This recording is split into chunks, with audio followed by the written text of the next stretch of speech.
You okay, Rabbi? Yeah. Trying to be okay. Okay.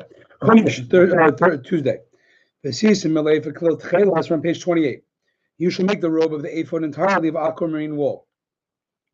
As a matter of ephod nitan olav lachagera. The robe of the ephod is so called because the ephod is placed over as a wrap over garment. Klil tchelas, entirely of aquamarine wool. Kulat cheres, she'emin achem oidabai. There is to be no other kind of material mixed with it. Klil tchelas. There's no kind of material mixed with it. Okay, lambes. The edge of the opening at its top should be folded inwards. Its opening shall have a woven edging all around. The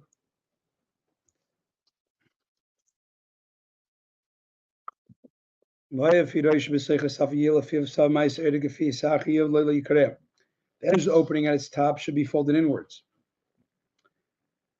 Masa oirig. Have a woven edging. That's like the opening of a coat of chainmail. It should be so it should not tear. The opening of his head shall be it means the opening of the robe at its top. The opening of its top, which is the opening of the collar.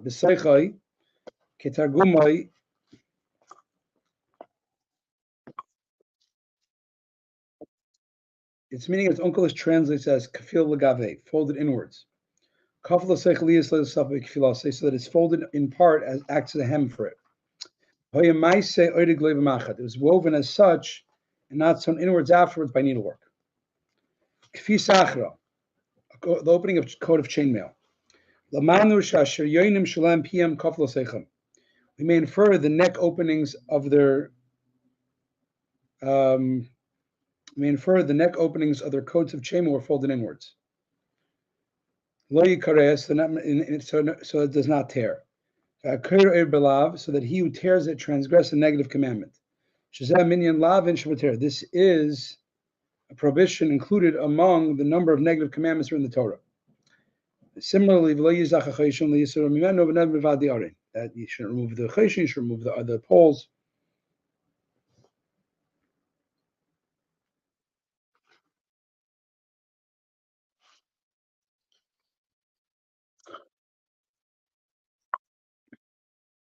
More to you. Good. Okay, no on. Lami Gimel. It's very interesting, the idea of the you don't tear, like it says certain things. We said like the poles don't move, the choshen don't flop around, the and now the me'il, the coat, the collar should not tear. Like it's very important by certain things to state the way they should be. And there's a lot of commentaries talking about why, like you don't say everything like make a mezuzah, so it doesn't always say the objective thing. So, Rabbi, just as a kind of reality check, we care about how the post is held in place because the mezuzah?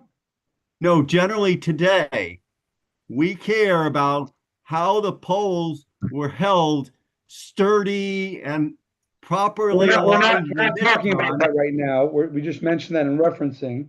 No, I'm saying though, some of this detail, like, okay, now when you make this, it's got to be, held up in a certain way or whatever. We're never going to have the Mishkan. Now, if you say, yeah, but when Mashiach comes, I'll answer your question. Okay. Just in line with my, profile. Yeah, I'm not going to go into the details, but there's huge messaging, symbolism, and ideas. Meaning, for example, the poles of the ark. Okay, go no further. I understand. We've been down this path before. No, but actually, Thank you. see, for example, yesterday we ended off the class. We talked about the breastplate should not be dislodged, right? The breastplate can't flop around. So we said that. The breastplate, and like, who cares? Like, why is it so important? And we had a whole talk about that yesterday. What it means on a psycho, emotional, spiritual level. Gotcha. So there is a lot of important messages about these things, even the way they were supposed to, like the status that they were in, the state they were in, because a lot of lessons to be learned from them. Okay, moving on. All right, thank you. You shall make at its lower hem balls made of aquamarine, purple scarlet wool. Al shul saviv, all around this lower hem. Saviv, and gold bells between them all around. Pomegranates. They're round and hollow like a tev pomegranate shaped like a hen's egg. Zav, and gold bells. Bells with clappers inside them.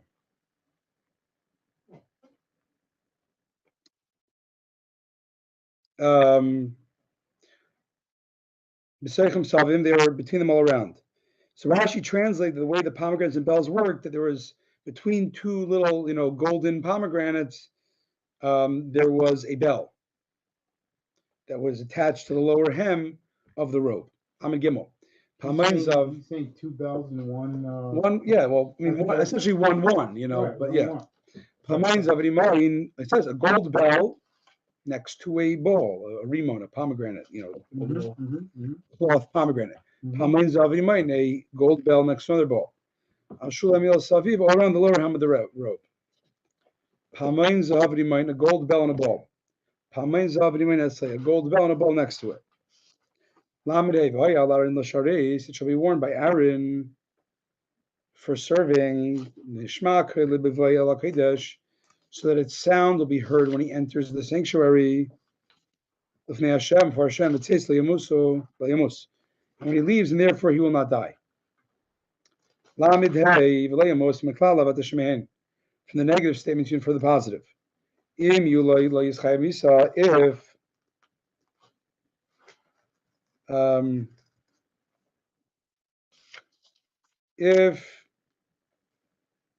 the priestly, if he wears the priestly garments, he'll not be liable to the death penalty. But if he does enter missing one of the garments, he will be liable to the death penalty. Very, very important to have all the garments. All right, you shall make a pure gold, foreplate. What's it called? What do they call it here? Forehead plate, yeah. You shall grave on it with signet ring type engravings. Holy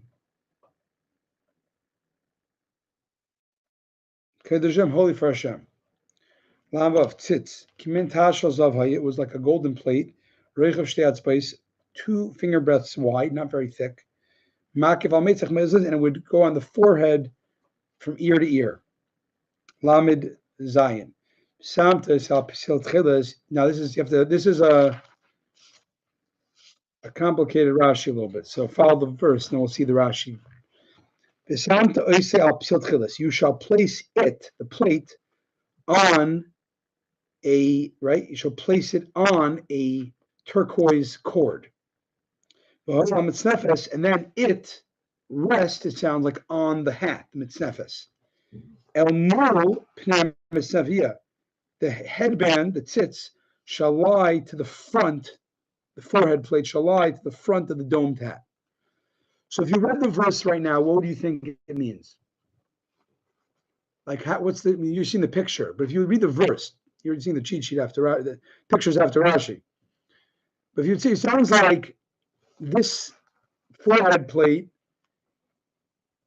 is like on the hat somewhat. It's like on the front of the hat. And under it is this cord this turquoise cord. So that's the simple meaning, but Rashi will show it can't mean that. Let's see. Al psil tcheles, says Rashi. You place it on an aquamarine wool cord. Yet elsewhere it says they shall put upon it an aquamarine wool cord. So here it says the cord goes on top of it. Elsewhere, I'm saying here it says the cord goes under it, and there it says the cord goes on top of it. So another place it says also it says here it should be on the hat. It sounds like it's on the hat, and later it's going to say it's on the forehead. Meitzachare. So we're seeing verses that are contradicting each other, right? And in the Gemara Zvachim Shvitas Kashim we learn that his hair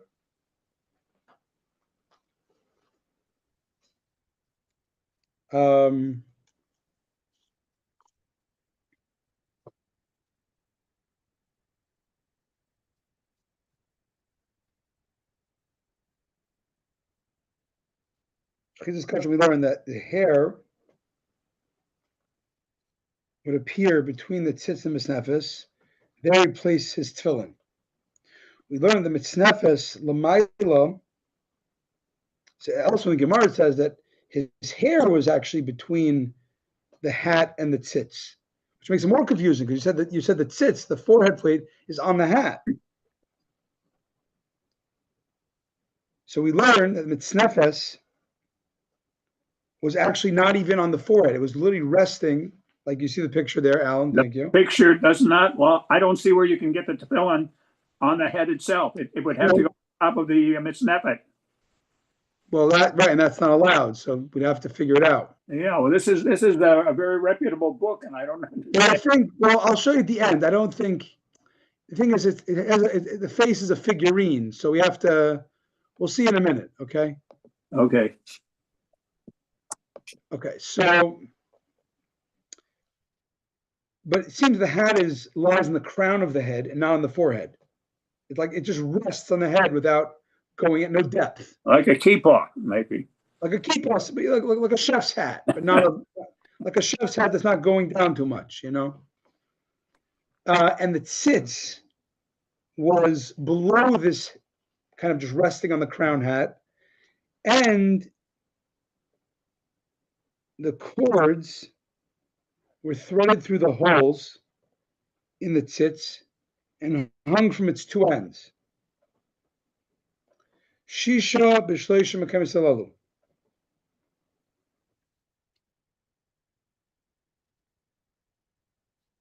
6 cords in 3 places, because the cord,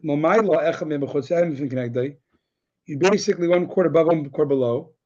There's basically 3 holes, you know, like hole punched into this plate. The and you would tie all of those, they'd all come to the back, but the nape of the back of the neck to tie together. Comes out that the length of the plate, the tas, and the cords,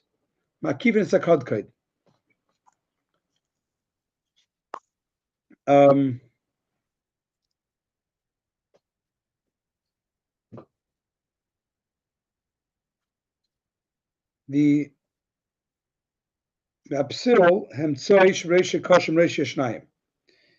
and the middle string and the head is tied with the back, the other ends of the other 2.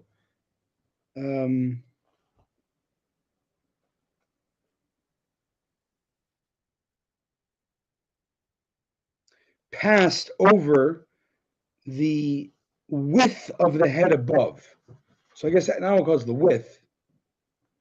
I think it means like we call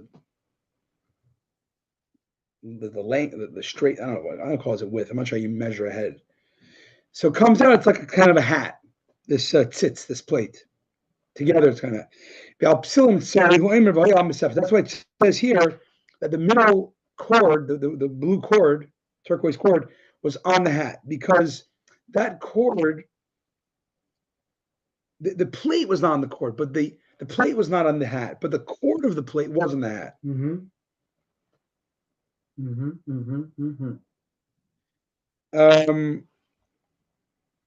Because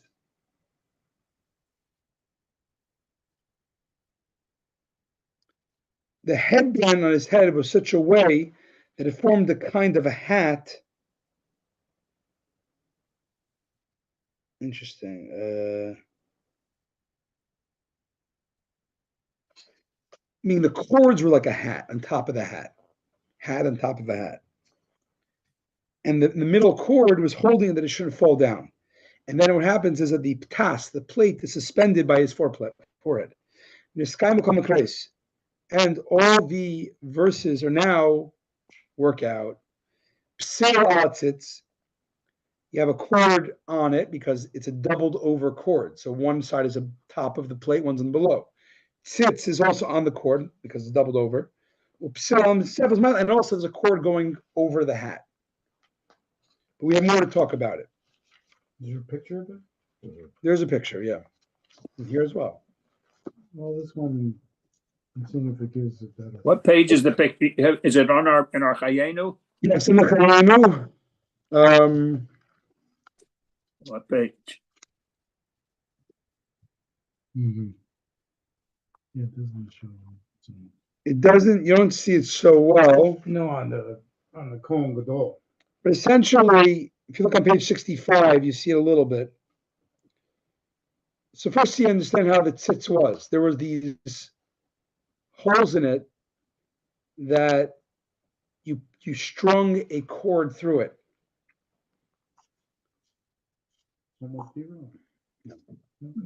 I don't see how you can get the head tefillin on top of your head above the hairline. Well, here's how the way I think it was. You can't see; they don't show it enough.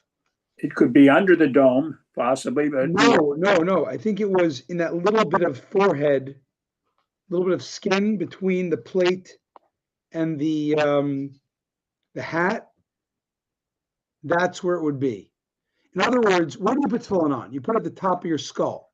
I think the hat, and by the way, they're very small tefillin. We have much bigger ones today. But I'm saying, regardless, that the hat went a little bit, didn't have to go on the full head. It rested, like it plopped, rested on the head.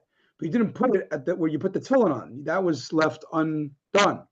And then right below that, the tefillin was the plate. I think you're right. Okay, moving on. It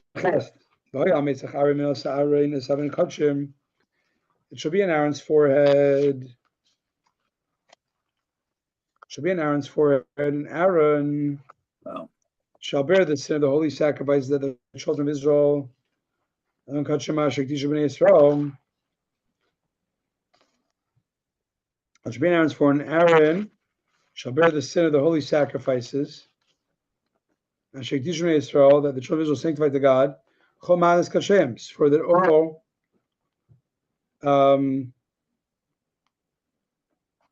that the children of Israel sanctified to for all the holy gifts. It'll be on his forehead, and he'll bear the sin of the sacrifice that the Jews sanctified to God for all their gifts. It'll be on his forehead constantly, to be a conciliation for them for Hashem at all times. The word nas is expression forgiveness.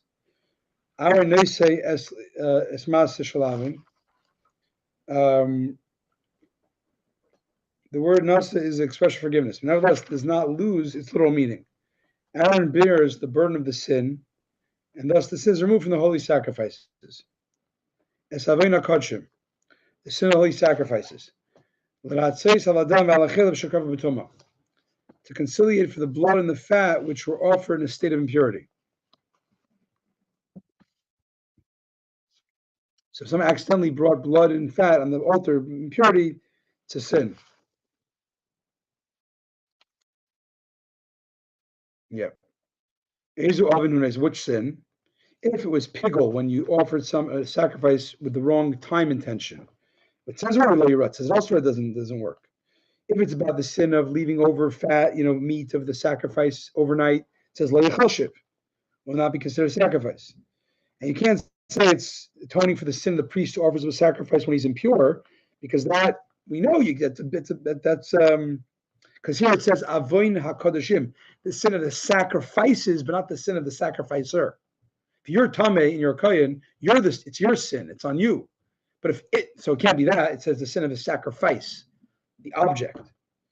So as I say, it's only conciliating as far to make the sacrifice a valid one. It shall be in his forehead continually. It's possible to say that it shall be on the forehead continually. Apostle, what's that? It's impossible to say that it should be on this forehead continually. For in fact, if there was only at the time that he carried out the priestly service, it's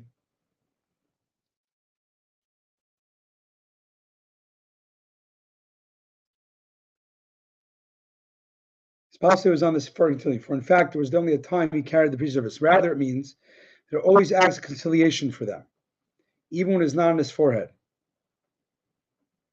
When the high priest is not performing the priestly service at the time, can't always wear it because he can only do it when he's doing the service. It means it's always that the time he does it is always bringing a conciliation, a kapara, atonement. According to the opinion that only when you put on your head does it actually bring the atonement, but if not, it doesn't bring the conciliation, the atonement. So it doesn't mean it was constantly in his head, that he would constantly touch it to notice it. His intention shouldn't be forgetful that this holy thing is on him.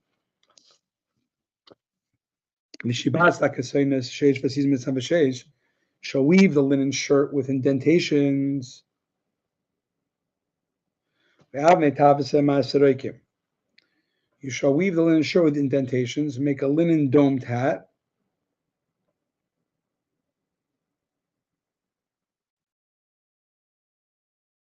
And make an embroidered belt.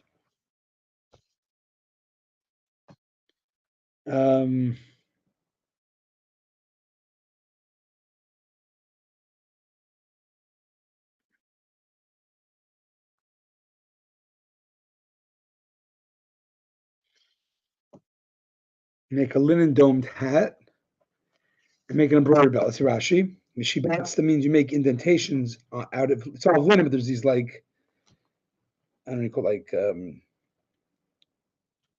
they show like checkered, kind of indented checkers or something.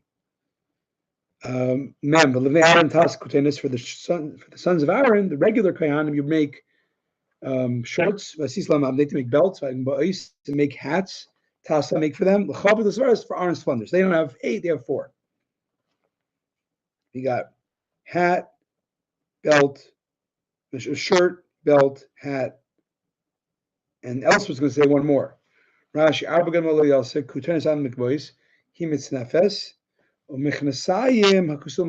later on in verse 42, it's going to say about trousers, knickerbockers. Yeah. You shall dress Aaron your brother with these clothes. Together with his sons.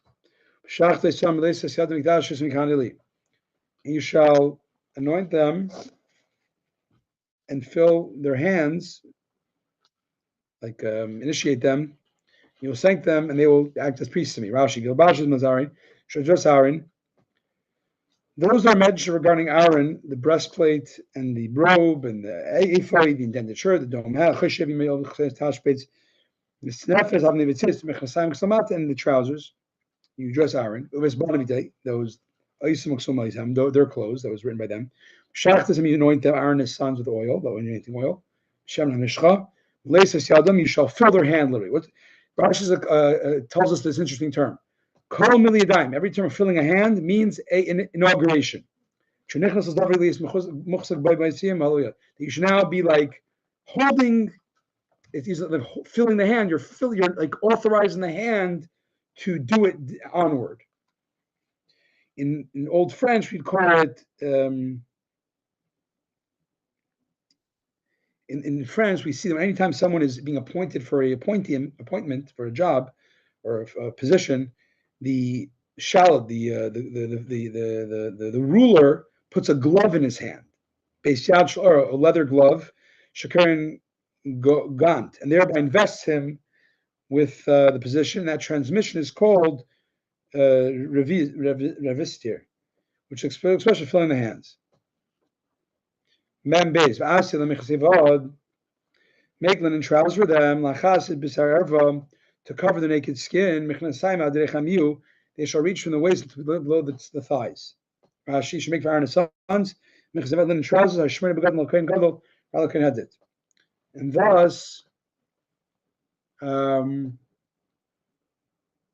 thus 8 garments to the high priest and 4 for the ordinary priest. These clothes shall be worn by Aaron and his sons when they enter the tent of meeting.